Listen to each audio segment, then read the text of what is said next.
জনগণের ভোটের মাধ্যমে যে সরকারই নির্বাচিত হোক, দিল্লি তার সাথে কাজ করবে বলে জানিয়েছেন ভারতের পররাষ্ট্র সচিব বিক্রম মিশ্রি।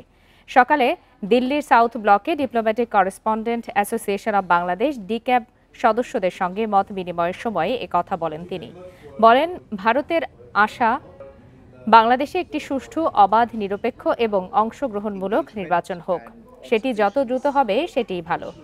এ সময় তিনি নিজের সফরের কথা উল্লেখ করে বলেন, উভয় দেশের সম্পর্ক উন্নয়নে গুরুত্বপূর্ণ ছিল এই সফর।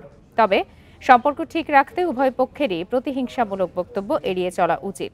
বিক্রম মিশ্রি বলেন, বাংলাদেশের মানুষ তাদের গণতান্ত্রিক অধিকার অনুযায়ী পছন্দের সরকার নির্বাচন করবে, এটিই ভারতের প্রত্যাশা।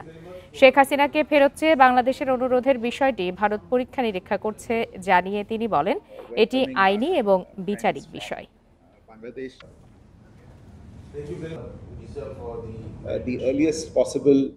ভারত কোনো নির্দিষ্ট রাজনৈতিক দলকে গুরুত্ব দেয় না। ভারত আশা করে যত দ্রুত সম্ভব বাংলাদেশে একটি অবাধ, সুষ্ঠু ও অংশগ্রহণমূলক নির্বাচন হবে।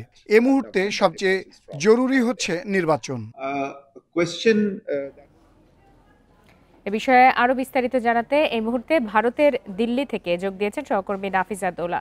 নাফিজা, ডিক্যাবের সদস্যদের সঙ্গে মত বিনিময়ের সময় বিক্রম মিশ্রি তো বলা যায় যে বাংলাদেশ ভারত সম্পর্ক নিয়ে একটি ইতিবাচক আভাসই দিয়েছেন। আপনি তো সেখানে উপস্থিত ছিলেন, তিনি আর কি কি জানিয়েছেন বিস্তারিত জানাবেন। তার পক্ষ থেকে যেটি বলা হচ্ছিল, আমরা জানি গত বছর বাংলাদেশে 5 আগস্টে গণ অভ্যুত্থানের পর থেকেই ঢাকা দিল্লি সম্পর্কে একটি টানাপোড়েন চলছে। তিনি বলছেন যে তাদের পক্ষ থেকে প্রথম যিনি প্রধান উপদেষ্টা অধ্যাপক মোহাম্মদ ইউনূসকে শুভেচ্ছা জানিয়েছেন, তিনি ছিলেন ভারতের প্রধানমন্ত্রী ভারতের প্রধানমন্ত্রী মোদী।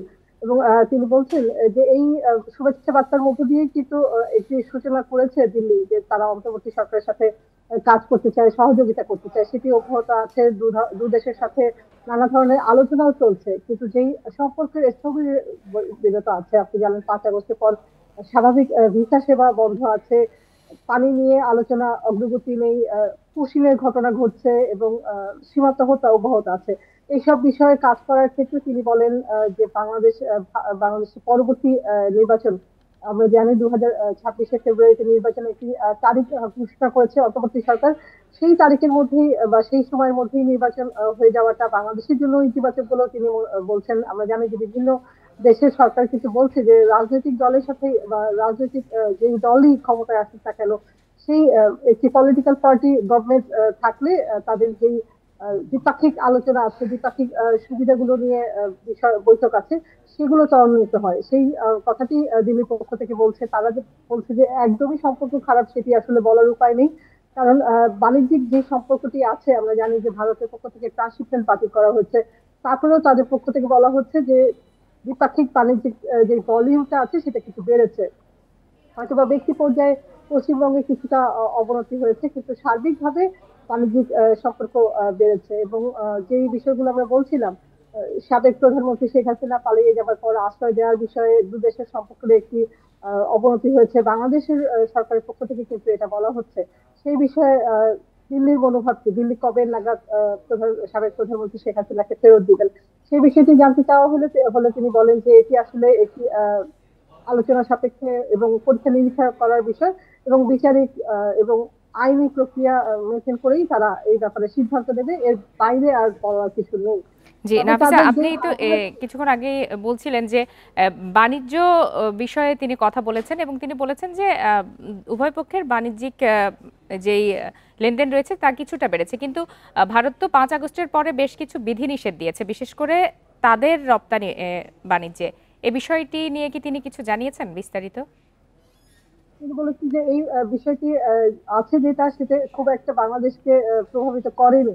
তিনি বলছেন যে বাংলাদেশের সাথে ভারতের যে সম্পর্ক, বাণিজ্যিক সম্পর্ক, সেই ভলিউমটা বেড়েছে। এবং সেটি আপনি যেটি বলছিলেন যে বাণিজ্যিক ট্রান্সশিপমেন্ট বাতিল করার বিষয়টি, সেটি আসলে বাংলাদেশ ভারতের যে ভলিউম আমরা যদি দেখি বাণিজ্যিক গভর্নমেন্ট পর্যায়ে, সেটিতে কোনো প্রভাব ফেলেনি বলে দিল্লির পক্ষ থেকে দাবি করা হচ্ছে। একই সাথে বলা হচ্ছে পুশিনের ঘটনা কেন অব্যাহত আছে, সেটি কেন একটি অফিসিয়াল প্রক্রিয়া মেনটেন করা হচ্ছে না, সেই ব্যাপারে তিনি বলেন যে বাংলাদেশকে তারা একটি তালিকা দিয়েছে 2400 অবৈধ নাগরিকের বিষয়, সেটি আসলে যাচাই বাছাই করাটা কিছুটা দেরি হচ্ছে। সেই কারণেই তাদের এই পথ অবলম্বন করতে হচ্ছে বলেও তারা বলছেন। সীমান্ত হত্যা কবে নাগাদ বন্ধ হবে সেই ব্যাপারেও তিনি বলছেন যে যখন বাংলাদেশ ভারত সীমান্তে অবৈধ আহ, মানব পাচার, অস্ত্র পাচার এইসব যখন বন্ধ হবে, বা আপনি জানেন যে পশু আছে, যে গবাদি পশু আছে, সেটি একটি কমন জায়গা এই সীমান্ত, সেটি বন্ধ যেই দিন হবে, তিনি বলছেন যে সীমান্তে কাঁটাতার বেড়া নির্মাণ করা হচ্ছে, সেটি সম্পন্ন হলে তিনি আশা করেন যে এই সীমান্ত হত্যাটিও কমে আসবে।